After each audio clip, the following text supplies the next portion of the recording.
Hi guys, welcome to my mini log day 5. ಬೆಳಗ್ಗೆ ನಮ್ಮ owner farm ಔಟು ಜೀಪ್ತು ಡೀಸೆಲ್ ಖಾಲಿ ಆಗೈತೆ, ಮಾನವಳ್ಳಿ ನಿಂತೈತೆ, ಹೋಗಿ ಕೊಡ್ಬಿಟ್ಟು ಬರಗಪ್ಪ ಡೀಸೆಲ್ ಅಂತ ಹೇಳಿದ್ರು. ಆಯ್ತು ಅಂದ್ಬಿಟ್ಟು ಚಾರ್ಜರ್ ಗಾಡಿ ಎತ್ಕೊ ಬಂದರೆ ಇವರು ಡೀಸೆಲ್ ಖಾಲಿ ಆಗಿರೋದಕ್ಕೆ ಜೀಪ್ನ ಮಧ್ಯ ರೋಡಲ್ಲಿ ನಿಲ್ಲಿಸ್ಬಿಟ್ಟಾರ ಅಣ್ಣಂದ್ರು.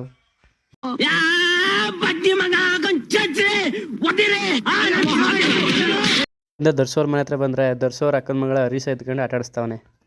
ನಾನು ಅಲ್ಲಿಗೆ ಹೋದಟ್ಲೆ ನನ್ನ ಕರಿಯ ಅನು ಅಂತ ಹೇಳ್ಕೊಡ್ತಾವನೆ ಹರೀಶ. ನನಗೆ ಎಷ್ಟು ಚೀಪ್ ಅನಿಸ್ಬಿಡ್ತು ಅಂದ್ರೆ ನಿಮ್ಮ ಈ ತರದೆಲ್ಲ ಇದಾರೆ ಜನ. ಇವಳ ಹೆಸರು ಬೃಂದ, ಆದ್ರೆ ನಾನು ಕರೆಯೋಳನ್ನ ಬೋಂಡ ಅಂತ. ಆಯ್ತು, ಆಮೇಲೆ ಅಲ್ಲಿಂದ ಮನೆಗೆ ಬಂದು ಗುಂಡ್ಲುಪೇಟೆ ಮೊರಾರ್ಜಿ ದೇಸಾಯಿ ಹಾಸ್ಟೆಲ್ ಅಂತ ಅಮ್ಮಂಗೆ ಕ್ರಿಸ್ಮಸ್ ಪ್ರಯುಕ್ತ ರಜೆ ಕೊಟ್ಟಾರ ಅಂತ ಹೇಳ್ದ. ಅದಕ್ಕೆ ಅವ್ನು ಕರ್ಕೊಬರ್ಬೇಕು ಅಂತ ಮರೀಶನ್ ಗಾಡಿ ತಗೊಂಡು ಅವ್ನು ಕರ್ಕೊಂಡ್ಬಂಟೆ. ಇದು ನನ್ನ ತಮ್ಮ ಓದ್ತಾರಂತ ಹಾಸ್ಟ್ಲು, ಮೊರಾರ್ಜಿ ದೇಸಾಯಿ ಹಾಸ್ಟ್ಲು. ಇದು ಅವ್ನ ರೂಮು. ಅವ್ನ ರೂಮ್ ಒಳಗಡೆ ಹೋದ್ರೆ ನಮ್ಮನ್ನು ಬರೋಳ್ಬಿಟ್ಟು ಅವ್ನು ಇನ್ನೂ ಮಲ್ಗವನೆ, ಮೇಲ್ಗಡೆಗೆ ಎದ್ದಿಲ್ಲ. ಈ ಪಿಗರ್ ಎಲ್ಲೋ ನೋಡ್ದಂಗೈತಲ್ಲ, ನಂಗೂ ಹಂಗೆ ಅನ್ನಿಸ್ತಾ ಐತೆ. ಆದರೂ ಟಿಟಿಗಳಲ್ಲಿ ನಮ್ಮ ಕರ್ನಾಟಕ ಫ್ಲಾಗ್ ನೋಡೋಕ್ಕೆ ಒಂಥರ ಚಂದ. ಅಲ್ಲಿಂದ ಹಾಗೆ ಮುಂದೆ ಬಂದರೆ ಕೋತಿಗಳು ಫುಲ್ ರೋಡ್ ತುಂಬ ಇದ್ದಾವೆ.